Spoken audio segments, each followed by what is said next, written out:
Hello, it's Dr. Sha-Rhonda Green. I'm a licensed clinical social worker. I am a therapist plus a social worker. I have been doing this since 2004. Today, I want to share with you about how, like in my own life, that I confronted my fear tape. So last night, I had a dream about an ex, a relationship that ended decades ago. And I was like, what? What the, what the what? Why am I dreaming about this? And when I woke up, I was like, okay, why am I dreaming about this? Why am I dreaming about this? Why am I dreaming about this? Oh, what's going on? And I was like, okay, does that mean I'm not healed? Oh, why is this? Is this person dreaming about me? Is this person like casting spells? Like I had all of this like stuff happening, and I was concerned that like, what's going on? Like, is there something happening in my life that I'm concerned about? Am I being activated in my dream? Like, what's going on?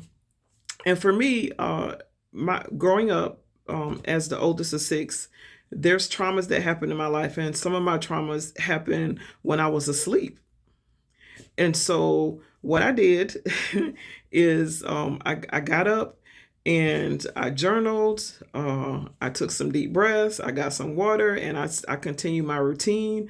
It's okay. It's all right. It's okay to have dreams. Our brains are are amazing entities, and things get stored up in there. And so what I was noticing in my body was relaxed. My body was okay. And then I started to pull apart the dream, um, and process it some more.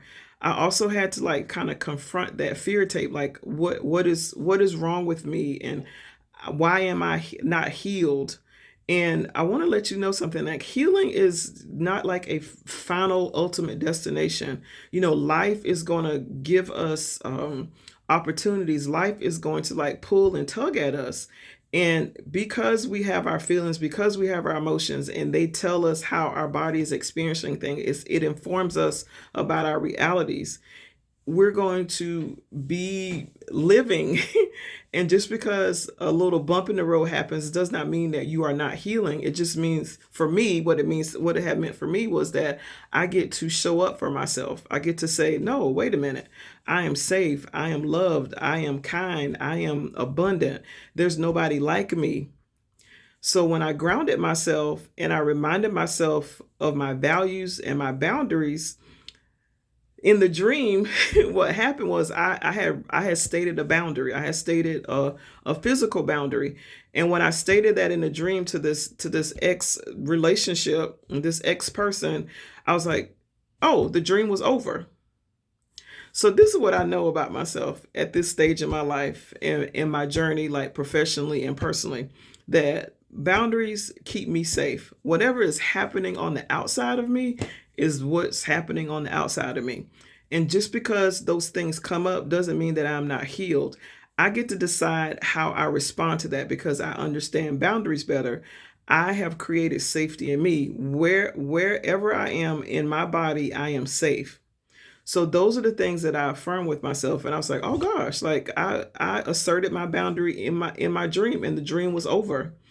And much like in life, when you have opportunities to state and assert your boundary, things are going to fall off.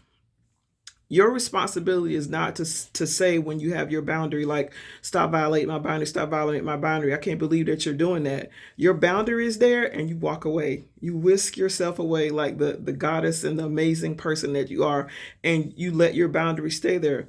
You let your boundary stay there. And if someone tries to come through it, then that's information for you. That's information that, hey, I made the right choice because this person is not even respecting what I said. They're trying to gain entry and access to my universe, and I have already like closed the door to that.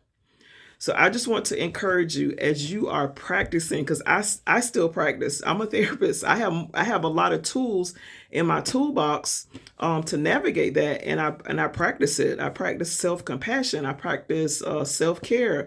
I practice resiliency, and it's important to me to keep myself safe. So when I am keeping myself safe, when I'm aware of my boundaries, that allows me to be in relationship with other people that I decide that can be in my life, that reciprocate that. So if you are having dreams, if things are coming up for you, which a part of trauma, post-traumatic stress syndrome, a part of racialized trauma, a part of genderized trauma, whatever the multiplicity of traumas that happen to you is that it can come up in different ways. And it's really important to continue to practice like, hey, I am safe, I am loved, I am seen by me. And you say that over and over, and you practice it, and you ground yourself. And you also, what happens is you start building trust with yourself. You start showing up for yourself. You stop self-abandoning, and you become the center of your life. You become the center of your story, and you believe yourself over and over and over and over and over again. So I hope that you have a really amazing day, and just wanted to stop in and share that too, because therapists therapists have life things that are happening too.